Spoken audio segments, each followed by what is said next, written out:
Muy buenas a todos y bienvenidos a un nuevo episodio de Entre Micros y Batas. Continuamos con fuerza en este 2025 y si en el pasado episodio hablábamos de neurocirugía y cirugía de columna, hoy vamos a hablar de pediatría con un absoluto referente en este campo. Hoy tenemos el privilegio de entrevistar al doctor Emilio Villa. Él es licenciado en Medicina y Cirugía por la Universidad Complutense de Madrid. Es doctor en Medicina cum laude por la Universidad Autónoma de Madrid y ahora mismo ejerce en el área de pediatría del Hospital Niño Jesús. Pues Emilio, bienvenido al podcast. Muchas gracias por atendernos hoy. Buenas. Encantado. Muchas gracias. Una pequeña igualmente. corrección. Ahora no estoy en el Hospital Niño Jesús. Allí hice ¿dónde? la residencia, Sí. luego he dado muchas vueltas, he hecho neuropediatría, he estado en muchos hospitales y ahora actualmente estoy en un centro de salud en Princesa. Estoy de profesor asociado de pediatría en el Hospital Clínico San Carlos, en Madrid. Y bueno, pues también ejerzo la medicina privada en varios centros.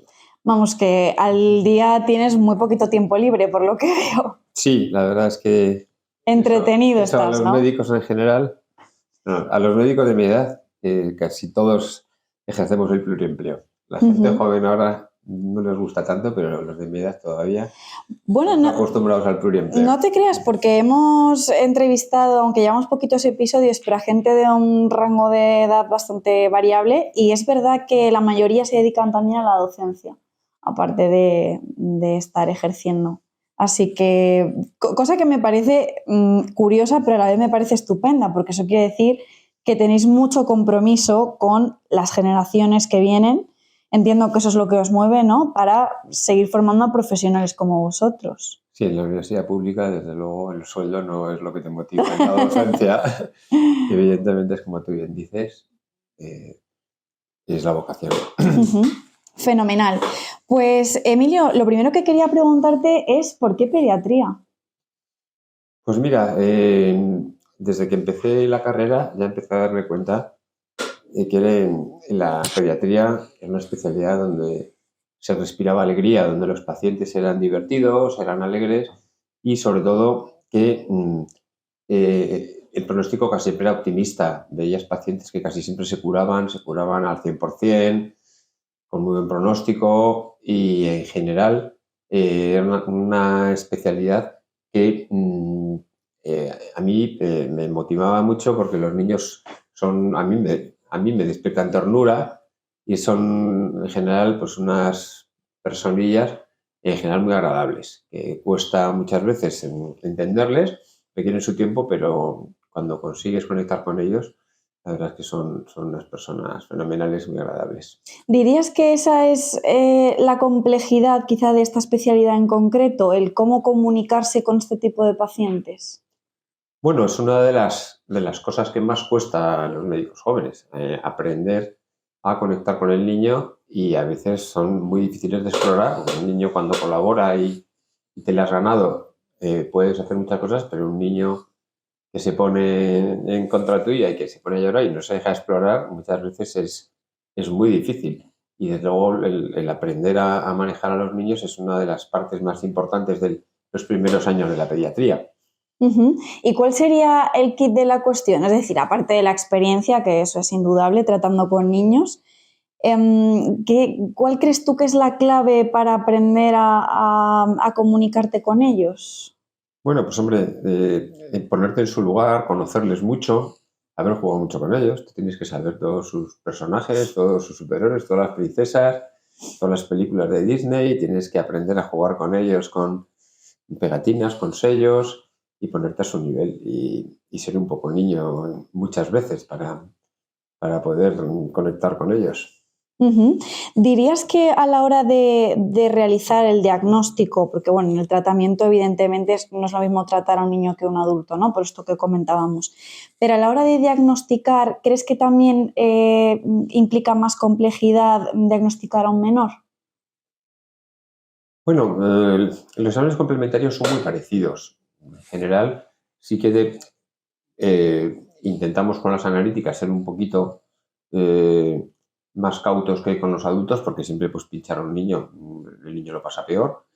Las pruebas de imagen muchas veces requieren sedación, también te las piensas 2 veces. En un adulto pues un TAC se hace sin pensar, pero eso lo pides al final de cambio y en la urgencia haces TACs sin ningún problema, pero a los niños hay que sedarles la mayor parte de las veces, a los niños pequeños casi al 100% de las veces, y la mayor parte de las pruebas requieren sedación. Entonces sí que es verdad que somos un poco más cautos, intentamos eh, ser más conservadores con los exámenes complementarios. Y a veces hay que afinar un poquito más el diagnóstico. O sea, hacerlo solo cuando es estrictamente necesario, ¿no?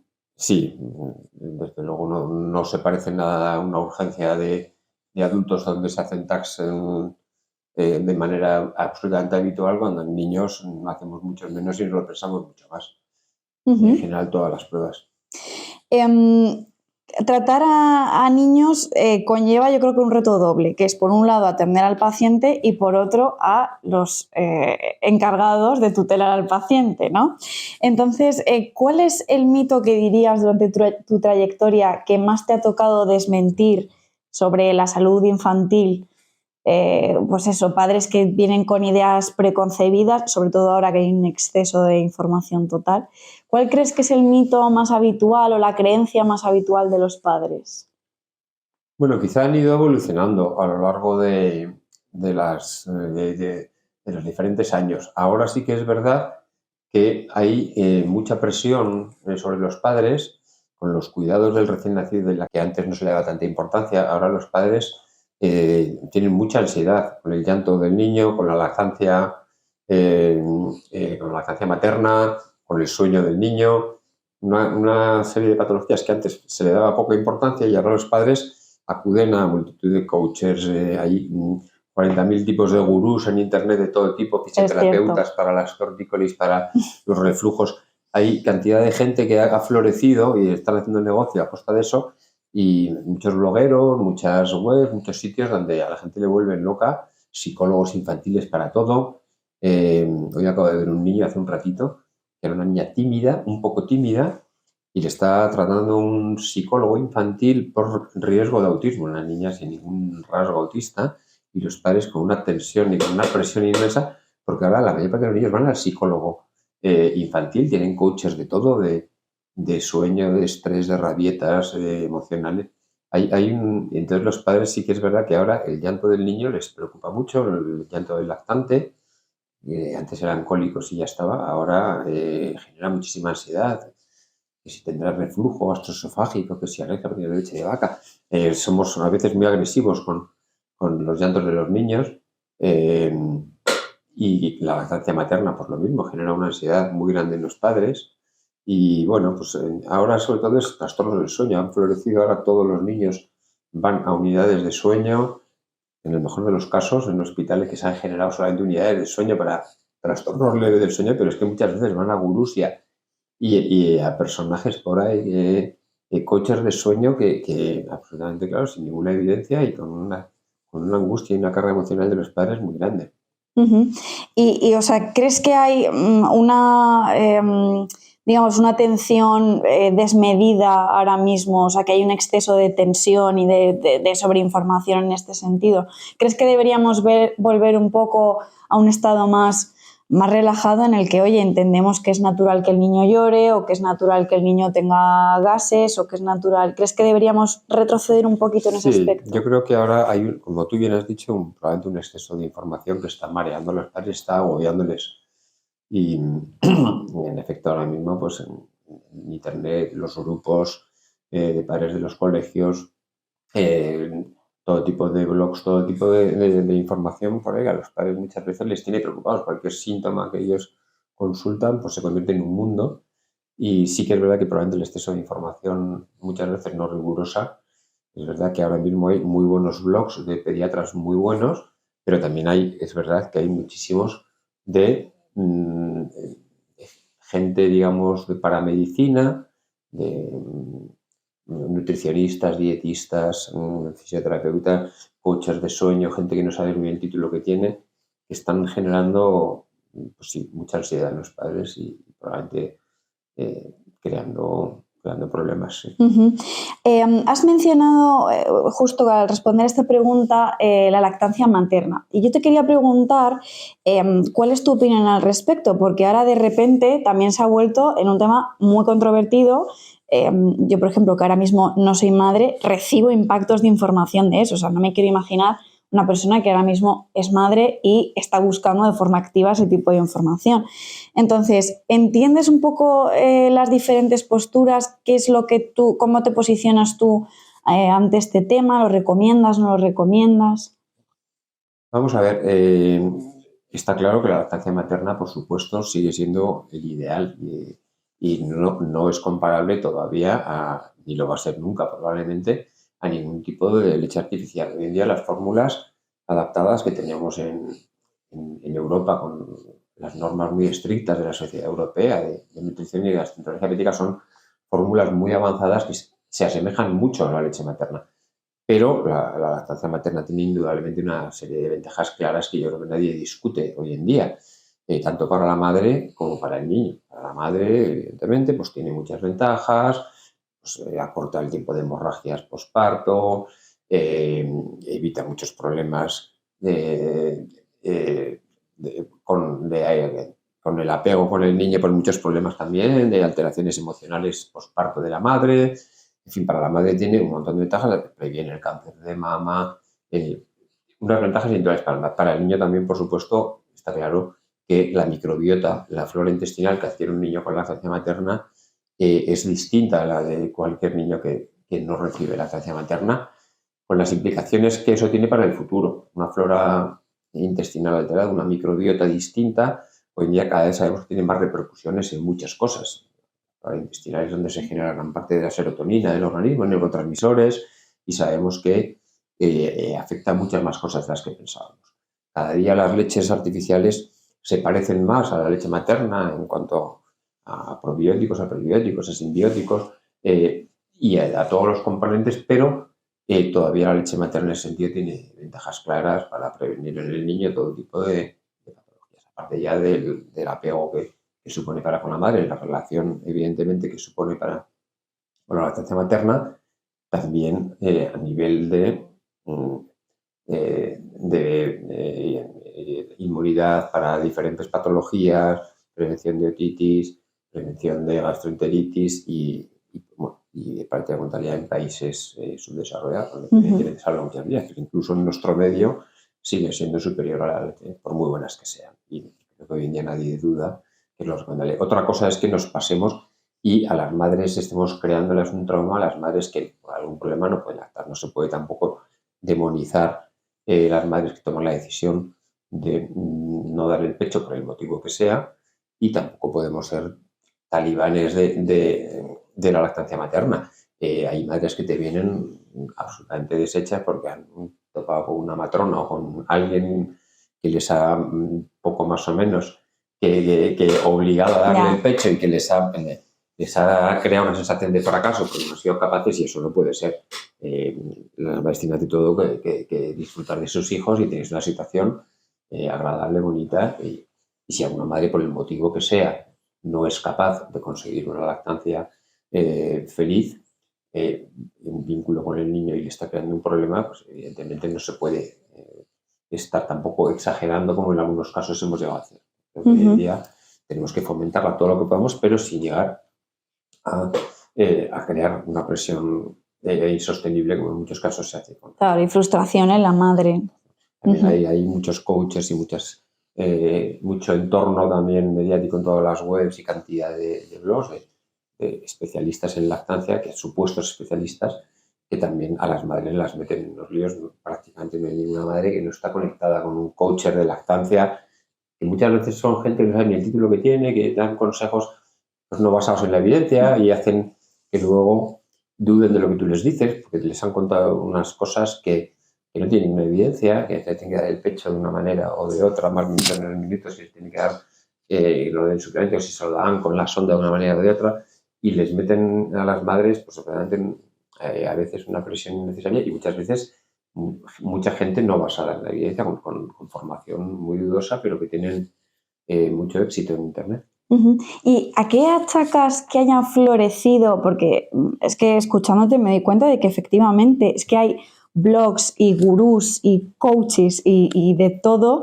en torno a la maternidad. Ya te digo que personas que a lo mejor no estamos buscando de forma activa ese tipo de información, aún así la estamos recibiendo. O sea, no me quiero imaginar un padre o una madre que está buscando. ¿Lo achacas a algo concreto? Bueno, yo creo un poco que sí que es verdad que ahora mismo es una moda en general la de los coaches, que todo el mundo tiene su entrenador personal, su coacher emocional, su Es coacher verdad. empresarial, su coacher para todo. Y es una moda que está ahora, y sí que es verdad que muchísimas veces te encuentras mucha gente no preparada, ejerciendo, y muchas veces con unas webs muy bien montadas que deslumbran a la gente, con muchísimos seguidores, con sus trucos para probablemente para simular seguidores y para tal, que crean eh, eh, mucho seguimiento y mucha atención, y gente pues muchas veces que no son profesionalmente los mejores. Hay un caso muy típico de eh, una actriz, ¿cómo se llama esta? La mujer de David Muñoz, Ajá, de Cristina Pedroche. de Cristina Pedroche, que también tuvo muchos problemas con la lactancia y despotricaba con los pediatras, que no estaban bien formados. Los pediatras muchas veces no damos información que no tiene una evidencia clara, y entonces a la gente le gusta que les des cosas con mucha seguridad, y que alguien que no tiene mucha formación lo puede hacer a lo mejor. Cuando eres un ignorante puedes decir las cosas con mucha seguridad, pero muchas veces cuando no. Cuando tienes una formación y sabes que las cosas no son ni blancas ni negras y que no son tan fáciles, pues no puede ser tan tajante. Y a muchas madres eso les maría y prefieren a alguien que les diga, aunque sea cuatro cosas sin evidencia, e intentar seguir en plan gurú a estas personas, ¿no? Ujú. ¿Y cómo podríamos prevenir esa desinformación? ¿Hay alguna manera? Bueno, entiendo que lo primero, hacer caso al especialista que está atendiendo al niño. Entiendo que eso es lo primerísimo de todo. Pero si luego recibimos este tipo de información en Internet, ¿cómo podemos de alguna manera intentar verificar que viene de un especialista? Muchas veces nos vienen los pacientes derivados por gente de este tipo, muchos fisioterapeutas, mucha gente que te viene que me ha dicho el fisio que mi niño tiene un reflujo gastroesofágico, que le ponga ranitidina o que le ponga omeprazol.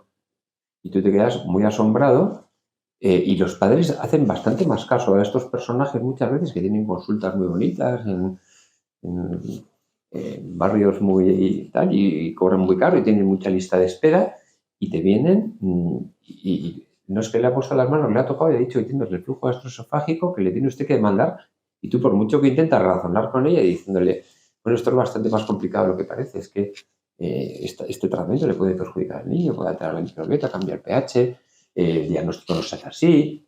Y muchas veces es que no puedes convencerles porque están más mediatizados por la cantidad de seguidores que tiene una persona o por la popularidad de un coach, que por un profesional, y les deslumbra más eso que un doctor, un especialista con 5 años, profesor de la universidad o lo que sea, Ya. y se creen más muchas veces a esta gente que a nosotros. No es tan fácil. Ujú. Bueno, hemos hablado de la evolución de los padres, pero quería preguntarte también por la evolución de la especialidad en sí. ¿Cuáles dirías que han sido los hitos o los grandes puntos de inflexión desde que comenzaste tu trayectoria hasta ahora? Bueno, yo creo que, como en toda la medicina, el hito mayor ha sido que nos hemos ido haciendo una medicina muy basada en la evidencia, mucho más científica de lo que era cuando yo empecé la residencia. Hace 30, 40 años hacíamos una medicina muy basada en las tradiciones, hacíamos cosas que muchas veces no sabías por qué, pero siempre se hacían así. Tú sospechabas que aquello no tenía mucho fundamento, que hacíamos tratamientos que eran ineficaces, pero se seguían haciendo porque siempre se hayan hecho. Y yo siempre me encontraba disgusto con esos tratamientos que se habían hecho todavía, pero que tú veías claramente que no eran eficaces, pero se seguían haciendo. Ahora no, ahora un tratamiento que no sostiene una evidencia clara no se mantiene. En general ahora es una medicina mucho más científica, y yo creo que la principal diferencia que tenemos ahora mismo es eso. Es una medicina mucho más basada en la evidencia. Ujú. Hablábamos de gurús, pero también de foros donde hay expertos y especialistas hablando y divulgando, ¿no? Tú concretamente tienes un blog. de divulgación. Y quería preguntarte, claro, te dedicas a la formación, a atender a los pacientes, al blog, ¿cómo compaginas todo esto? Sí que es verdad que hoy en día, vamos, cuando yo hice el blog, realmente surgió en plena pandemia, en el que había una necesidad. En aquel momento había muy pocos blogs de verdad de pediatría buenos en España y había una demanda en ese momento había mucha dificultad y muchas trabas para contactar con los pediatras, evidentemente en pleno confinamiento, y en ese momento sí que parecía que era necesario. Entonces lo creé en ese momento donde había muy poquitos y realmente sí que teníamos un poco más de tiempo y además era necesario.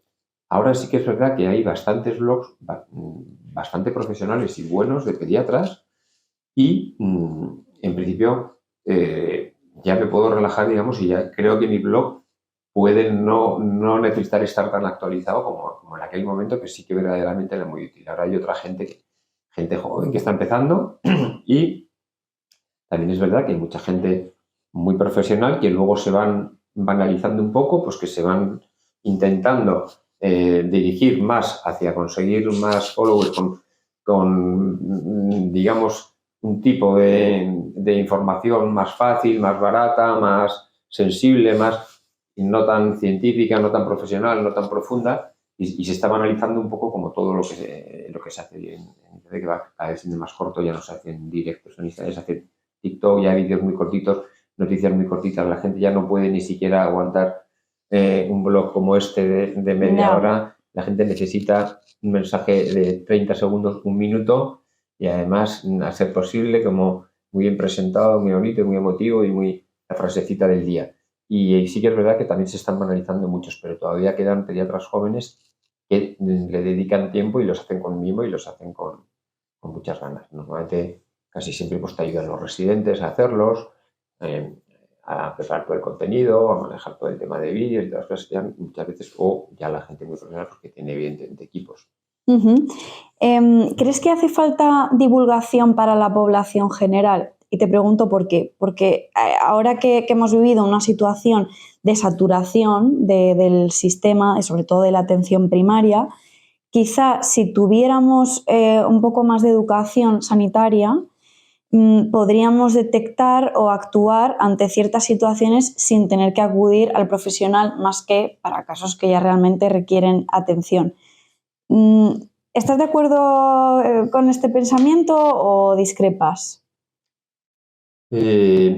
Vamos a ver, sí, evidentemente todo lo que sea formación para el paciente siempre es bueno. Evidentemente siempre, el problema es que la formación para el paciente, según cómo esté hecha, puede ser muy beneficiosa y en algunos casos puede, lo que hemos comentado antes, generar más ansiedad. Eh, entonces es un arma de doble filo. En general, la formación para el paciente siempre es buena cuando la dan profesionales con mucha experiencia y sabiendo lo que buscan. Cuando la dan divulgadores que lo único que buscan es conseguir más seguidores o conseguir... pues en esos casos a veces la información que se da, la formación que se da no es la ideal. Entonces los pacientes están recibiendo, ellos no saben muchas veces cuando están viendo un blog o están viendo un Instagram, están viendo un vídeo, están viendo algo de alguien, ellos, si es una cosa que parece muy profesional, que está muy bien hecha, con un vídeo muy bonito, pues se creen que es una cosa muy profesional y sin embargo muchas veces no saben diferenciar la formación buena. Nosotros pues intentamos, por ejemplo, dar a los padres cursos, lógicamente, de primeros auxilios, atragantamientos ahora, pues con todo el método del baby lead weaning, de los trocitos para los niños.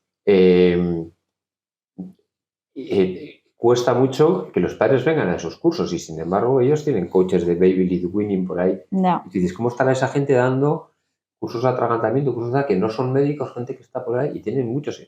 Y cuando tú organizas cursos de estos, por ejemplo, viene relativamente poca gente, pero todo el mundo hace cursos de baby lead weaning en internet. Y la mayor parte de las veces, el 98% de las veces, no son médicos ni son médicos. Dices, ¿quién está dando estos cursos? ¿Cómo? Pero consiguen muchos seguidores. Eso es un poco lo que está pasando ahora mismo, yo creo que en medicina y en todo. Volvemos al tema del blog porque escribiste en su momento mucho sobre las vacunas del COVID. Entonces, quería preguntarte sobre la vacunación en niños, especialmente en el COVID, pero también la vacunación en general, porque parecía que lo que era una evidencia, y es que todo el mundo nos teníamos que vacunar para llegar incluso a erradicar enfermedades, ahora hay muchas corrientes diferentes. Entonces, ¿cómo de tajante eres en este sentido? Primero con el COVID y luego en general. Bueno, en cuanto a la vacuna del COVID, yo me lancé ahí un poquito a la piscina a defender la vacunación en un momento en el que los antivacunas tomaron mucho protagonismo. En un momento de la pandemia donde la gente estaba muy exaltada y hubo una serie de personajes antivacunas que hicieron mucho daño, yo creo, empezaron a hacer mella en la opinión pública. Pues estaban Miguel Bosé, estaba incluso un compañero nuestro, al que yo admiro muchísimo, el doctor Cavadas, hizo un programa espantosísimo en el hormiguero diciendo que la vacuna del COVID iba a traer en el futuro millones de gente con miles de secuelas. Bueno, fue un momento en el que apareció la monja esta forcada, esta catalana. Bueno, empezaron los antivacunas a crecerse y veíamos que no se iba a vacunar nadie. Empezaron a atacar muy duramente a los pediatras que estaban dando la cara por las vacunas y los 2 o 3 pediatras que en ese momento estaban dando Roy Piñero, Lucía Galán, Lucía mi pediatra, que estaban dando la cara por las vacunas, les atacaron de tal manera que se tuvieron que hasta retirar de las redes. Roy Piñero les atacaron de tal manera tan agresiva y tan dura. Y entonces alguien tenía que dar. Lucía Gala fue la única que supo aguantar un poco el tirón, pero fueron a por ella con de manera muy agresiva. Entonces ahí yo creí que en ese momento era importante. Entonces sí que es verdad que ahí hice muchas entrevistas a profesionales muy serios, científicos muy serios, el doctor Ángel Corbi, el profesor Ángel Corbi, un científico del CSIC, al doctor Carlos Payá, doctor en la Clínica Mayo, a gente muy, muy seria, en el que poníamos en evidencia que la mayor 99% de las cosas que decían de la vacuna era todo falso. El famoso que se afectaba el DNA, que si se podía meter en los cromosomas. Bueno, pues con mínima evidencia podías rebatir todo eso. Y creo que ahí sí que conseguimos un poquito dar la vuelta y conseguimos en España unas tasas de vacunación de COVID espectaculares, de las mejores del mundo. La vacunación del COVID, yo no tengo la menor duda que ha salvado millones de vidas. Evidentemente que ha habido vacunas que han producido problemillas, que sí que la vacuna de AstraZeneca que produjo alguna trombosis, es que el COVID natural producía 1000 veces más trombosis. En general, los efectos secundarios que pudo producir aquella vacuna eran siempre 1000 veces menores que pasar la enfermedad natural. Salvó millones de vidas sin la menor duda. Yo creo que las vacunas del COVID han sido un éxito. Muy particularmente las de RNA mensajero, pero no hay la menor duda de que han salvado millones de vidas. ¿La necesidad o no ahora de seguir vacunando? Pues ahora se podría discutir otra vez, pero en aquel momento fue claro que cambió el curso de la pandemia y salvó millones de vidas y eso no tenemos nadie la menor duda. En cuanto al resto de las vacunas, pues un poco lo mismo. Es decir, hoy en día en España, gracias a Dios, tenemos una comunidad de antivacunas muy pequeñita. Hemos acabado ya con la monja esta Forcadell, pues ya han conseguido al final descolegiarla. Al principio, bueno, pues es que el Colegio de Médicos de Barcelona y la Generalitat la upaban porque, bueno, pues además era independentista y hacía marchas separatistas y entonces pues les reían las gracias.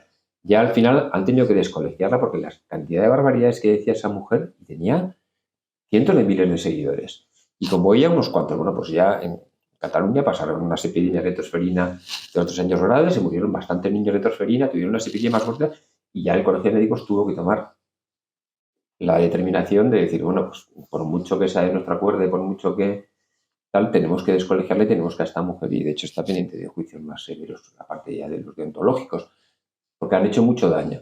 Entonces, gracias a Dios en España tenemos muy poco antivacunas ahora mismo todavía activo.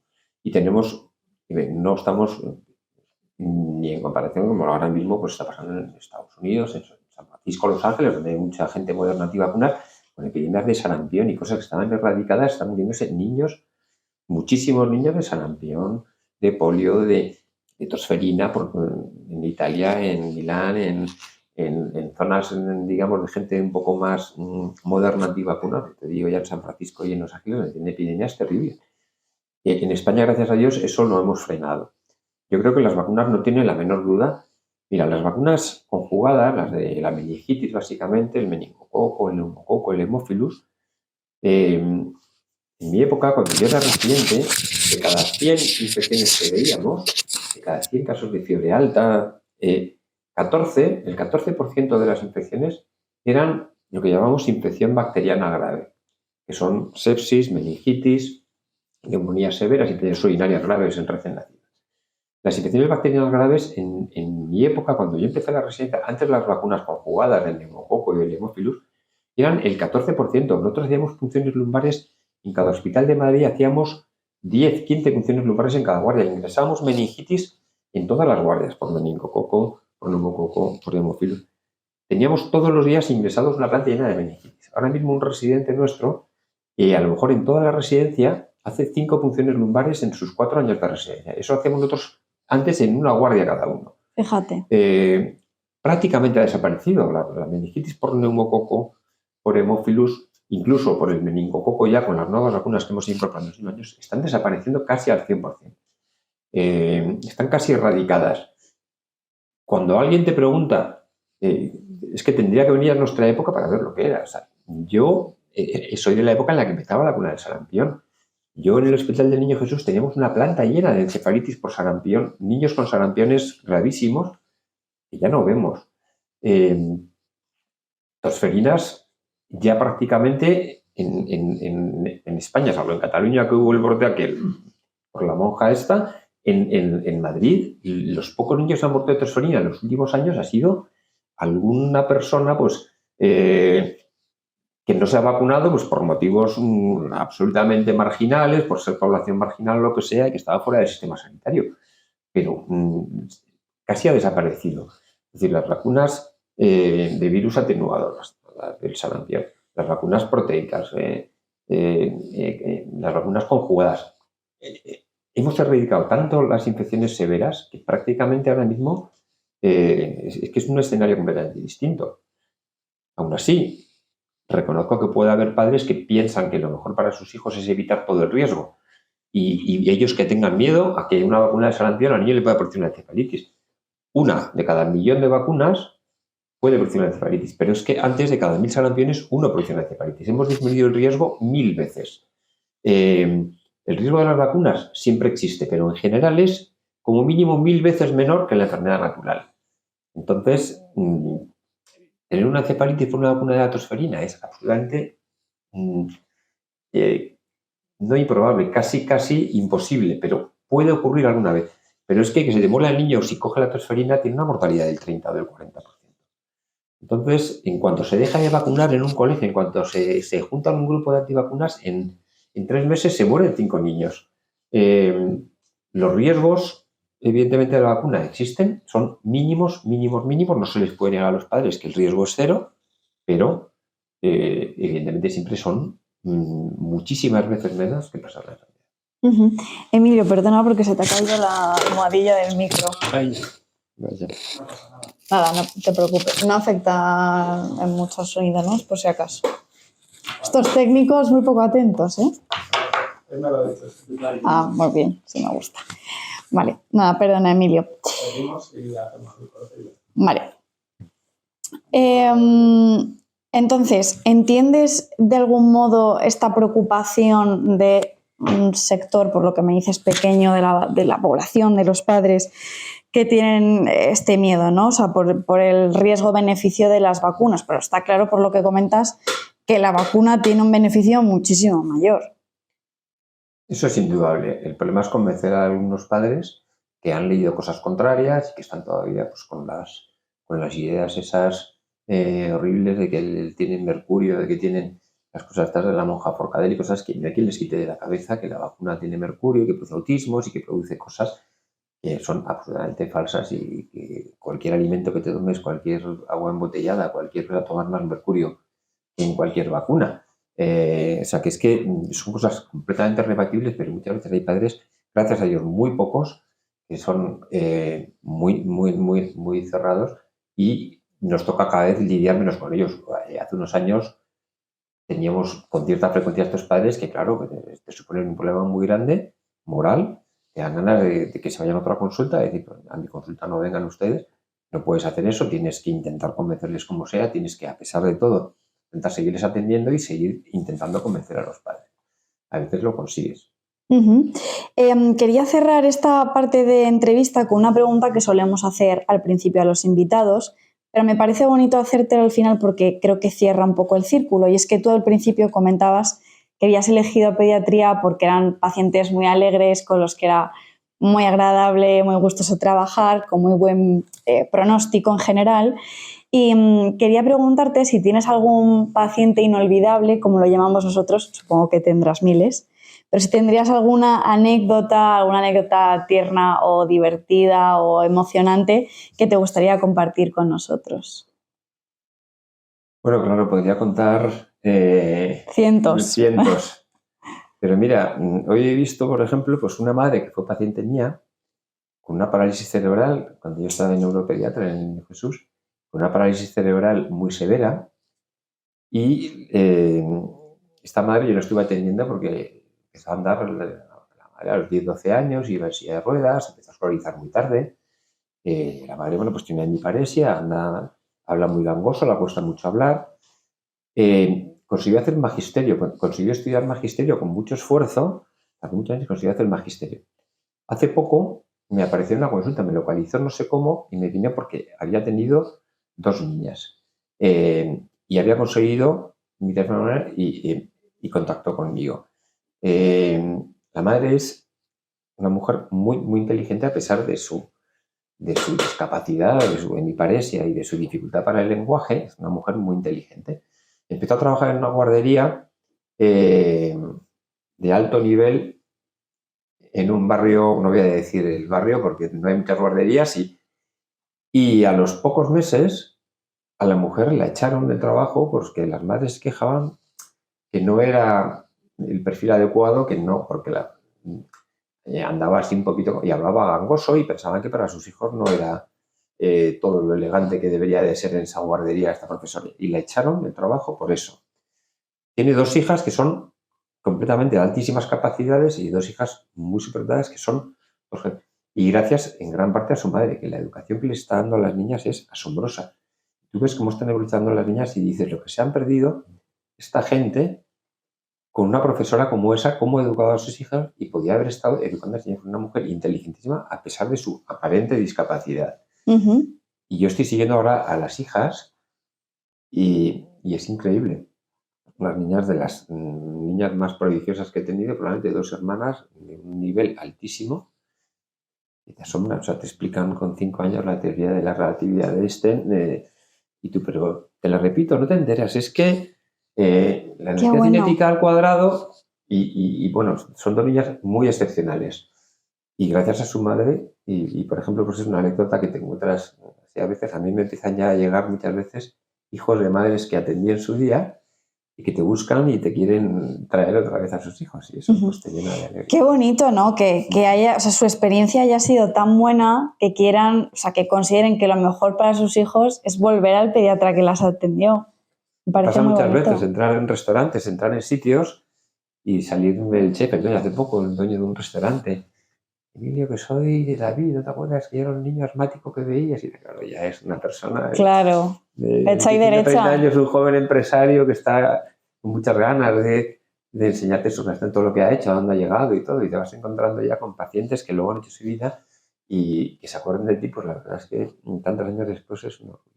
Hombre, debe dar una satisfacción tremenda. Una cosa que sí que quiero decir, y no sé si ya tenemos tiempo o no. Sí, tú yo creo no que te una cortes. cosa que sí que estoy notando en las nuevas generaciones es que nos están intentando educar a los médicos jóvenes nuevos un poco más como funcionarios. Es decir, sí que es verdad que Ahora se tiende a educar a los residentes para que no se impliquen demasiado emocionalmente, para que no se impliquen demasiado fuera del horario. Entonces, en general, ahora los residentes jóvenes, la gente que son brillantísimos, son gente a nivel profesional y científico impresionante es el nivel que tienen, pero su implicación emocional probablemente yo creo que no es como la que era la nuestra. Yo creo que ellos intentan un poco no mezclar y no se quieren implicar demasiado, y yo creo que con los pacientes teníamos que tener una empatía mayor e implicarnos más. Yo creo que no podemos ser su pediatra de 8 a 3 y a las 3 pongo el lápiz y se me ha olvidado. No. Yo creo que si eres el pediatra de un niño, eres su pediatra a todas las horas del día, todos los días del año, y hasta que el pediatra pase, hasta que el niño pase con el de adultos, debes de implicarte mucho más con los niños. Y no porque ya son las 3, no. Ahora se busca otro, ahora vaya a la urgencia porque yo ya me voy. Y ahora nos están empezando a educar, a intentar convencer a los médicos de que somos más funcionarios y que tenemos que cumplir nuestros horarios y que emocionalmente no nos impliquemos. Y yo creo que sí que noto un poquito, yo por lo menos lo que intento inculcar a mis residentes sobre todo es eso. Lo primero es que tengan empatía con los pacientes, que sepan meterse en los sentimientos del paciente y sepan sufrir con el paciente. Y eso creo que es lo que nos está fallando ahora en la formación, que la formación de los residentes es espectacular, los médicos jóvenes, pero yo creo que la implicación emocional no es la misma que teníamos nosotros. Pues me gusta que saques este tema, porque sin nosotros tampoco provocarlo ni a la hora de hacer el guión ni en las conversaciones, siempre sale el tema de la vocación con todos los profesionales con los que hemos estado hablando. Ojo, no todos eran médicos. También en el segundo episodio hablamos con la gerente del Hospital de Lenares, con la responsable de enfermería. Quiero decir, no solo eran estrictamente médicos. Y todos habéis hablado de vocación. Todos. Es que yo creo que es algo inherente a la profesión. Y es una pena que quizás se esté perdiendo, a lo mejor porque está un poco desgastada la nueva generación que viene de médicos, y me encanta saber que las personas que también os dedicáis a la docencia estáis recuperando esto, porque ya te digo que en todas las conversaciones que hemos tenido hasta ahora en el podcast ha salido la palabra vocación y ha salido ese compromiso con el paciente. Yo desde luego es lo que intento enseñar siempre a mis estudiantes y a mis residentes, como lo más importante de todo. Eso es lo primero. Lo primero es empatía y saber escuchar al paciente y saber entender y meterte en sus sentimientos y sentir en la consulta. No estar como una pared tomando notas y escribiendo y dando un diagnóstico escrito. Eso es lo que yo quiero enseñar siempre. Vale, pues Emilio, muchísimas gracias por haber compartido esta charla con nosotros. Ha sido un auténtico placer y esperamos verte pronto por aquí. Muchas gracias a vosotros, cuando queráis. Y a vosotros, por supuesto, también muchísimas gracias por estar al otro lado de la pantalla o al otro lado de los auriculares. Os recordamos que muy prontito volvemos con un nuevo episodio de Entre Micros y Batas. Hasta la próxima.